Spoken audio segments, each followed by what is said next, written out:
Doctor ಹಾಗಿದ್ರೆ ಈಗ ಅವರು ಟ್ರೀಟ್ಮೆಂಟಿಗೆ ಬರ್ತಾರೆ, ಅವರಿಗೆ ಬ್ರೆಸ್ಟ್ ಕ್ಯಾನ್ಸರ್ ಇದೆ ಅಂತ ಗೊತ್ತಾದ್ಮೇಲೆ ಇನಿಷಿಯಲಿ ಕೌನ್ಸಿಲಿಂಗ್ ಆ ಥರ ಏನಾದರೂ ಕೊಡ್ತೀರಾ? ಅಂದ್ರೆ ಅವರಿಗೆ ಒಂದು ಧೈರ್ಯ ತುಂಬುವಂತ ಕೆಲಸ. ಇವಾಗ ಏನಂದ್ರೆ ಬ್ರೆಸ್ಟ್ ಕ್ಯಾನ್ಸರ್ ಭಯ ಖಂಡಿತ ಇದೆ. ಈ ವರ್ಡ್ ಕ್ಯಾನ್ಸರ್ ಅಂದ್ರೇನೆ ಭಯ. ಹೌದು, ನನ್ನ ಸ್ಟೋರಿ ಮುಗಿತು. ಹೌದು ಹೌದು, ಎಂಡ್ ಆಫ್ ಲೈಫ್. ಅದು ಯಾವ ಸ್ಟೇಜ್ ಅಲ್ಲಿ ಇದೆ ಅನ್ನೋಕ್ಕಿಂತ ಕ್ಯಾನ್ಸರ್ ಅಂದ ತಕ್ಷಣನೇ ಭಯ ಪಡೋರು ಜಾಸ್ತಿ ಆಗ್ತಾರೆ.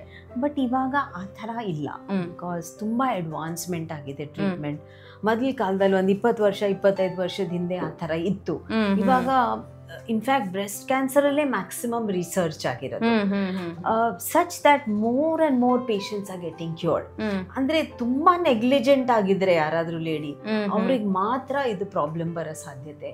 ನಾವು ಎಚ್ಚರಿಕೆ ಆಗಿದ್ರೆ ಅರ್ಲಿಯರ್ ಆಗಿ ಡಿಟೆಕ್ಟ್ ಮಾಡಿ ಪ್ರಾಪರ್ ಟ್ರೀಟ್ಮೆಂಟ್ ತಗೊಂಡ್ರೆ complete cure is possible. Normal life after breast cancer is possible. ನಮ್ಮಲ್ಲಿ ಸುಮಾರು ಪೇಷಂಟ್ಸ್ ಇದ್ದಾರೆ, when they came for breast cancer treatment ಅವ್ರ ಮದುವೆ ಸಹ ಆಗಿರ್ಲಿಲ್ಲ. ಇವಾಗ ಅವರಿಗೆ ಕ್ಯಾನ್ಸರ್ ಟ್ರೀಟ್ಮೆಂಟ್ ಮುಗ್ದಾದ್ಮೇಲೆ ಮದುವೆ ಆಗಿದೆ, ಮಕ್ಕಳು ಆಗಿದ್ದಾರೆ. ಸೊ ಅಂದ್ರೆ just trying to tell you normal life possible ಇದೆ. ಬಟ್ ಅದಕ್ಕೆ most important thing is early detection and appropriate treatment.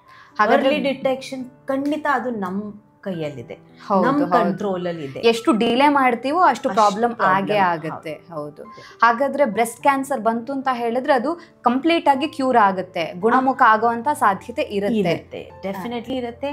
ಅದ್ರದ್ದು ಒಂದಂದ್ರೆ ಭಯ. ಅದನ್ನ ನನ್ಗೆ ಕೆಲವರಿಗೆ ಗೊತ್ತಾಗತ್ತೆ, ಬ್ರೆಸ್ಟ್ ಅಲ್ಲಿ ಗೆಡ್ಡೆ ಇದೆ, ಕ್ಯಾನ್ಸರ್ ಇರ್ಬೋದು ಅಂತ ಭಯ. ಕ್ಯಾನ್ಸರ್ ಇದೆ ಅಂದ್ಬಿಟ್ರೆ ಏನಾಗೋಗುತ್ತೆ ಅನ್ನೋ ಭಯದಿಂದಾನೇ ಬರೋದಿಲ್ಲ, ಜೀವನನೇ ಮುಗೀತು ಅನ್ನೋ ತರ ಭಯ ಆಗುತ್ತೆ. ಆ ತರ ಏನು ಇಲ್ಲ ಇವಾಗ. ಹಾಗಾದ್ರೆ ಈಗ ಕ್ಯಾನ್ಸರ್ಗಳಲ್ಲಿ ಹೆಚ್ಚಾಗ್ತಾ ಇರೋದ್ರಲ್ಲಿ ಬ್ರೆಸ್ಟ್ ಕ್ಯಾನ್ಸರ್ ಒಂದು ಅನ್ನೋ ಭಯ ಇರುತ್ತೆ, ಆದ್ರೆ ಕ್ಯೂರ್ ರೇಟ್ ಜಾಸ್ತಿ ಇರುವಂತದ್ದು ಕೂಡ ಇದೇ ಬ್ರೆಸ್ಟ್ ಕ್ಯಾನ್ಸರ್. ಎಲ್ಲಾದ್ರಿಗಿಂತ survival rates are best in breast cancer amongst all cancers. So definitely ಇವಾಗ ಭಯ ಬೇಡ.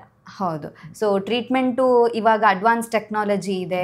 ಸೊ ಬೇಗ ಡಿಟೆಕ್ಟ್ ಮಾಡಿದ್ರೆ ಟ್ರೀಟ್ಮೆಂಟ್ ಕೂಡ ಆದಷ್ಟು ಫಾಸ್ಟ್ ಆಗಿ ಅವರು ರಿಕವರಿ ಆಗುವಂತಹ ಚಾನ್ಸಸ್ ಕೂಡ ಇರುತ್ತೆ. ಟ್ರೀಟ್ಮೆಂಟ್ ಬಿಕಮ್ಸ್ ಶಾರ್ಟರ್, ಸಿಂಪಲರ್, ಮತ್ತೆ ಕಾಸ್ಟ್ ಕೂಡ ಕಡಿಮೆ ಆಗುತ್ತೆ. ಅರ್ಲಿಯರ್ ಆಗಿ ಡಿಟೆಕ್ಟ್ ಮಾಡಿದಾಗ ಟ್ರೀಟ್ ಮಾಡಿದ್ರೆ ಕಾಸ್ಟ್ ಕೂಡ ಟ್ರೀಟ್ಮೆಂಟ್ ಸೊ ಅದು ಕೂಡ ಒಂದು ಮ್ಯಾಟರ್ ಆಗುತ್ತೆ. ಅಬ್ಸಲ್ಯೂಟ್ಲಿ.